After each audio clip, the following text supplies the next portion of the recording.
لە هەرچوەیەک بینەرمانان سڵاتان لەبێت لەگەڵمان بن بۆ پێشکەشکردنی هەواڵەکان لە سەرەتاش دەسەردەر.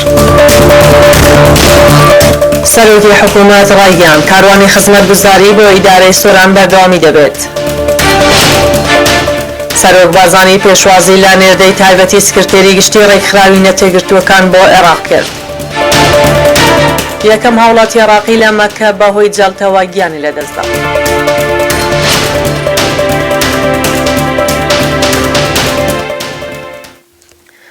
دووبارە سڵاو. لە چەند وتەیەکیدا مەسرور بارزانی سەرۆکی حکوومەتی هەرێمی کوردستان بە گرنگیەوە باسی لە خەبات و قوربانیدانی خەڵکی شار و شارۆچکە و گوندەکانی ئیدارەی سۆران کرد لە شۆڕش و ڕاپەڕینەکاندا. هەروە گوتیشی ئەوەی جێگەی شانازیە کەلتوری پێکەوە ژیان لەو پەڕی بەهێزیدایە لە نێوان پێکهاتە و ئاینەکاندا بە تایبەتیش موسڵمان و کریستیانەکان چەندین ساڵە ژیانی تەبای و برایەتی بەیەکەوە بەڕێ دەکەن. سەرۆکی حکوومەتی هەرێمی کوردستان دوو پاتیشی کردەوە کاروانی ئاوەدانی و پرۆژەی خزمەتگوزاری بۆ ئیدارەی سۆران بەردەوامیان دەبێت کە خەڵکەکەی شانی ئەو پەڕی خزمەتکردنە. سەرۆک بارزانی پێشوازی لە نێردەی تایبەتی سکرتێری گشتی ڕێکخراوی نەتێگرتووەکان بۆ عێراق دەکات. ڕۆژی سێشەممە لە سەلاحەدین سەرۆک مەسعود بارزانی پێشوازی لە خاتووجەنین پلاسخات نێردەی تایبەتی سکرتێری گشتی ڕێکخراوی نەتێگرتووەکان بۆ عێراق کرد کە بە بۆنەی کۆتایی هاتنی ئەرکەکانی لا عێراق و بۆ ماڵاوای سەردانی سەرۆک بارزانی کردبوو. لە دیدارەکەدا گفتوگۆ لەبارەی دۆخی ناوچەکە و دوایین پێشاتەکان لە سەرراستی عێراق و ناوخۆی هەرێمی کوردستان کرا.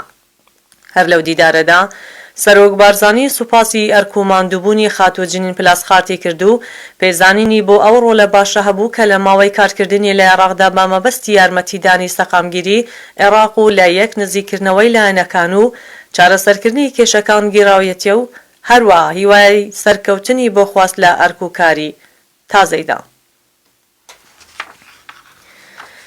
دەواازەی نێودەوڵەتی حاجی ئۆمەران ئاگاداری بازرگانان و خاوەنکاران و هاوردەکاران و دەرهێنەرانی گومرگی دەکاتەوە کە لە سەر فەرمانی وەزیری دارایی و ئابووری حکوومەتی هەرێمی کوردستان بۆ ماوەی 3 ڕۆژ داواکردنی بەڵگەنامەی پۆلیسەی شەحن ڕاگیراوە تاوەکو لەگەڵ لایەنی پەیوەندیداری عێراقی ئەم بابەتە تاوتوێ دەکرێت.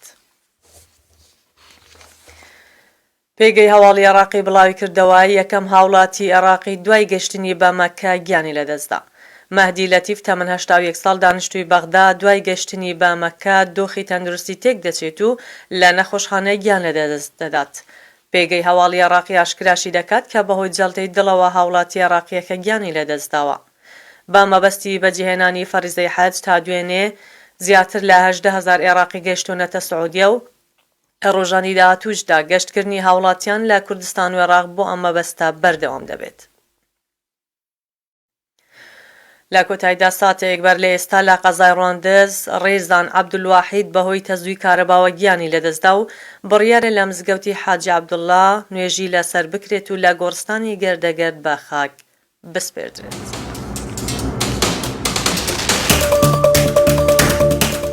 هەواڵەکانمان پێشکەشکردن خواتان لەگەڵ.